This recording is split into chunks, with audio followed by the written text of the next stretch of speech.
High বন্ধুরা, কেমন আছো সবাই? আশা করি সবাই ভালোই আছো। দেখো, আজকে আমি আর ভাই হচ্ছে দিদি বাড়িতে গিয়েছি আমার সোনা মাম্মার সাথে দেখা করতে। আর এই দেখো সোনা মাম্মাম, দেখেছো আমার ভাই কীভাবে আমাকে দেখছে, ভিডিও করবি না।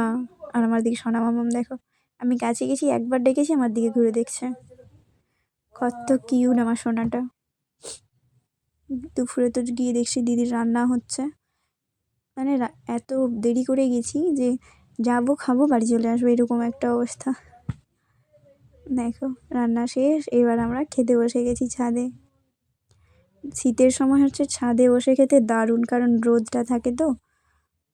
দেখো রোদে অ্যাকচুয়ালি খেতে বসে বেশ ভালো লাগে, মানে ঠান্ডায় খেতে একটু গাটা কেমন ছমছম করে, আর রোদে খেতে কিন্তু দারুণ লাগে। দেখো এই যে দিদি, সোনামা, এটা আমার ভাগনা, এটা আমার ভাই। দেখো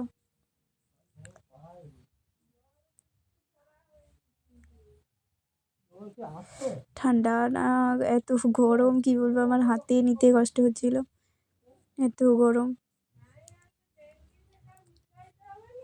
দেখেছো কত গরম। সবাই খেতে বসে গেছে, চলো তোমরা খাবে আসো, পরে ভিডিওতে দেখা হচ্ছে।